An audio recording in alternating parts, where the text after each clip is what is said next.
Namaste Meredos, welcome to Thai Apps Belajar di India Channel. Sebelum mulai, jangan lupa subscribe dan nyalakan notifikasinya ya, buat info-info menarik tentang India.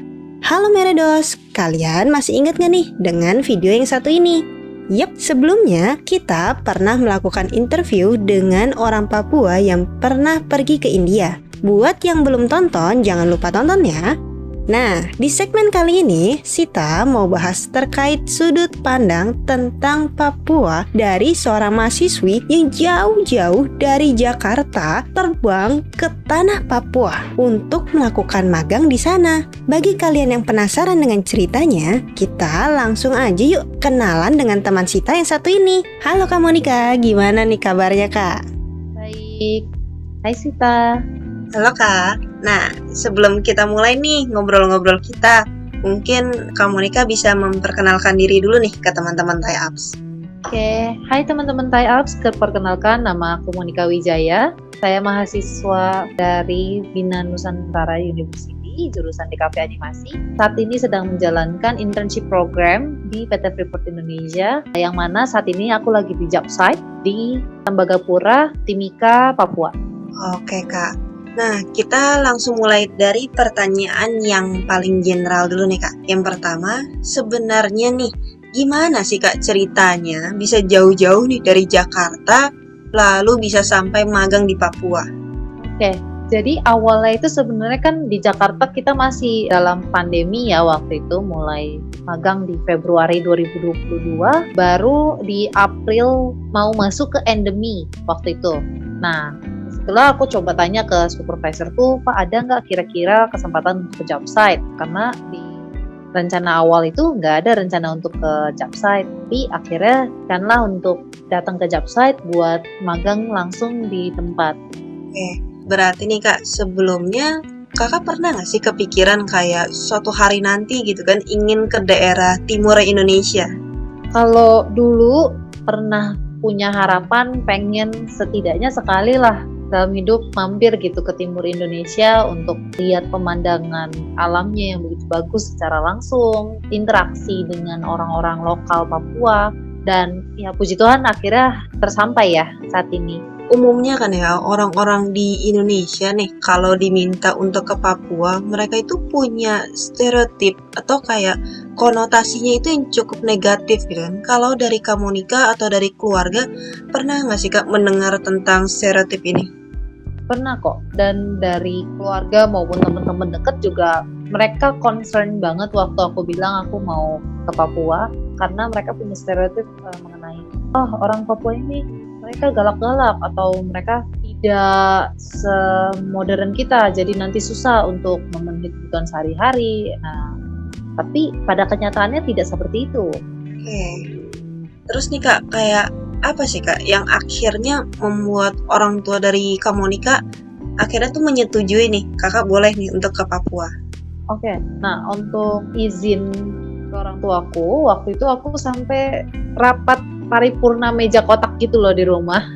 Jadi satu alasan utama pergi ke job site adalah ya pastinya magang, karena memang aku juga toh yang inisiatif untuk datang ke job site. Jadi aku memang sudah niatkan bahwa ini loh aku tuh pergi ke Papua ya untuk bekerja, untuk intern. Maksudnya di sini untuk kebutuhan dan lain-lainnya sudah disediakan, jadi aman. Terus itu kedua, daerah yang aku pergi pun juga daerah yang dikawal sama TNI, Polri, dan juga Brimob, jadi pastinya terkendali ya. Kalau misalkan lihat dari berita mungkin ada kerusuhan atau apa, itu jauh dari tempat yang aku datangi di Papua. Dan ketiga, memang untuk nambah pengalaman tentunya ke sini. Oke Kak. Terus nih Kak, kalau tadi itu kan kita ngomongin tentang Kak Monica sebelum berangkat ke Papua. Nah kalau sekarang ceritanya kan Kakak udah kurang lebih 1 bulan lebih nih berada di Papua. Kalau boleh tahu gimana sih Kak kesan yang Kakak rasakan selama berada di sana?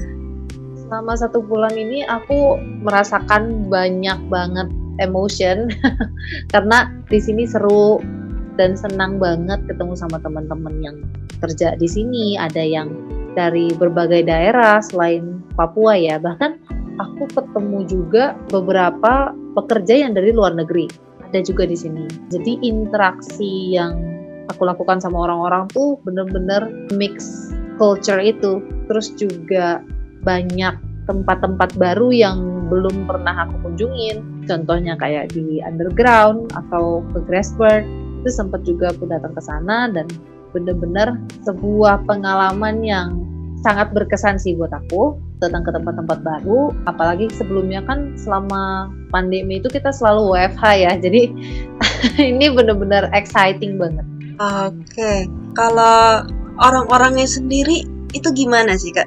Mungkin kayak kesan pertama waktu awalnya kan kayak baru pertama kali kenal gitu kan, sampai sekarang kan udah lumayan lama nih kenalan sama mereka.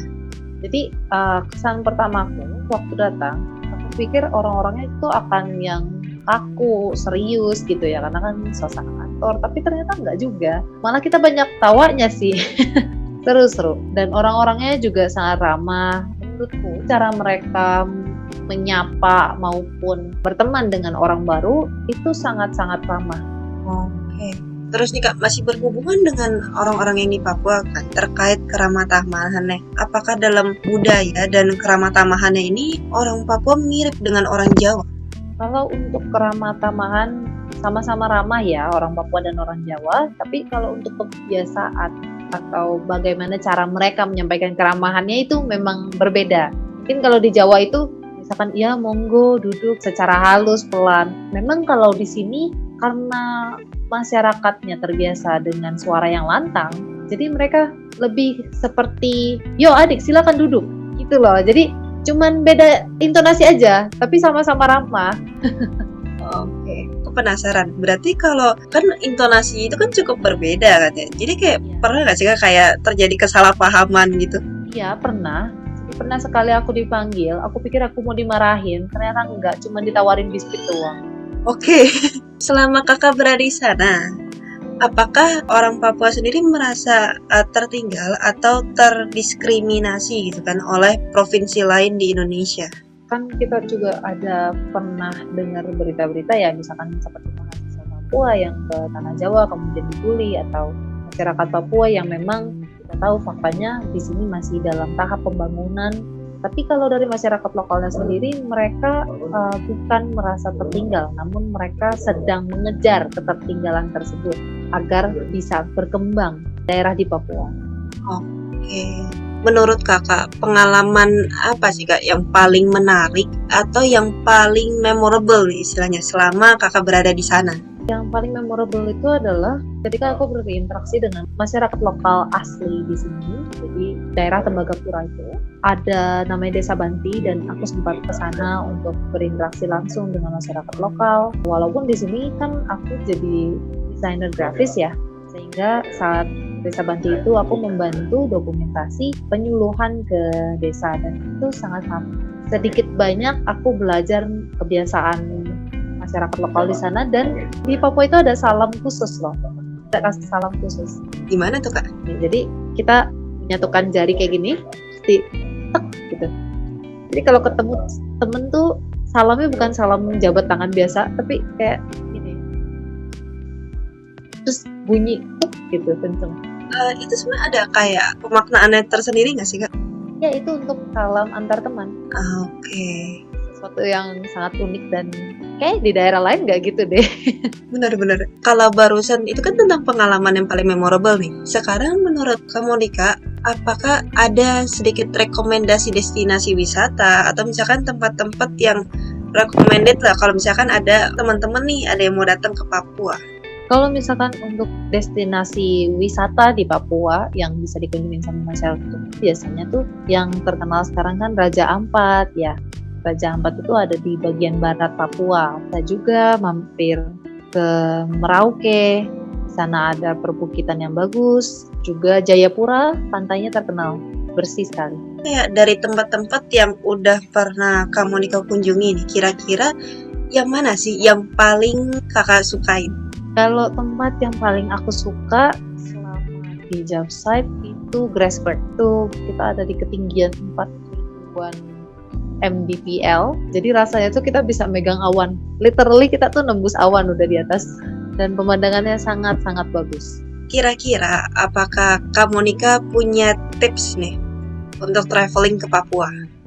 Untuk tips traveling ke Papua, aku sendiri persiapannya cukup lengkap ya. Jadi aku bawa tas ransel 1, bawa koper, kemudian aku isi dengan makanan-makanan emergency kayak makanan-makanan yang kering. Itu sih yang paling penting, juga obat-obatan ya tentunya. Tapi nggak kalah penting adalah penghangat, karena ternyata di gunung, Tembagapura itu di kawasan gunung, dingin banget. Kita tuh siang paling hangat 17 derajat, kalau malam bisa paling dingin itu 5 derajat Celcius. Jadi penghangat tangan atau penghangat tubuh itu sangat satu tuh. Tapi kalau misalkan perginya ke bagian dataran rendah di Papua, itu panas sekali. Berarti modelnya kayak jomplang jauh banget dong ya Kak? Ya, jauh jauh banget. Ya sama lah kayak di Jakarta, tapi bedanya karena di sini masih lebih banyak pohon, mungkin sedikit lebih sejuk. Oke. Ada nggak sih seperti do and don'ts di Papua? Do and don'ts di Papua. Bertanya kepada orang-orang sekitar. Don't malu bertanya. Karena kalau misalkan kamu nggak nanya, benar-benar tersesat di sini. Malu bertanya, sesat di jalan. Literally. Oke. Kira-kira apakah ada yang pengen kakak sampaikan nih untuk teman-teman Thai Ups dimanapun mereka berada saat ini? Oke. Untuk teman-teman Thai Ups, aku mau pesan bahwa Papua itu sangat-sangat indah tempatnya dan benar-benar memorable banget experience aku di sini. Jadi kalau misalkan kamu mau ke Papua, please jangan takut, bawa persiapan yang secukupnya dan semangat terus. Oke deh, kasih banyak udah menyempatkan waktunya nih untuk berbagi pengalaman juga nih dengan Sita dan juga dengan teman-teman di Thai Ups. Nah, itu dia Meredos, pengalaman kamu Nika berada di Papua. Semoga dengan adanya video ini, pengetahuan dan sudut pandang Meredos akan Papua menjadi lebih luas dan siapa tahu nantinya Meredos juga bisa mendapatkan kesempatan untuk mengunjungi daerah di Papua. Kalian juga bisa memberikan tanggapan di kolom komentar atau memberikan saran untuk topik apa saja yang ingin kalian ketahui selanjutnya. Sampai di sini dulu video kali ini dan jangan lupa ikuti terus sosial media kami. Kalbi Alfida Dakira, Pirmilenye.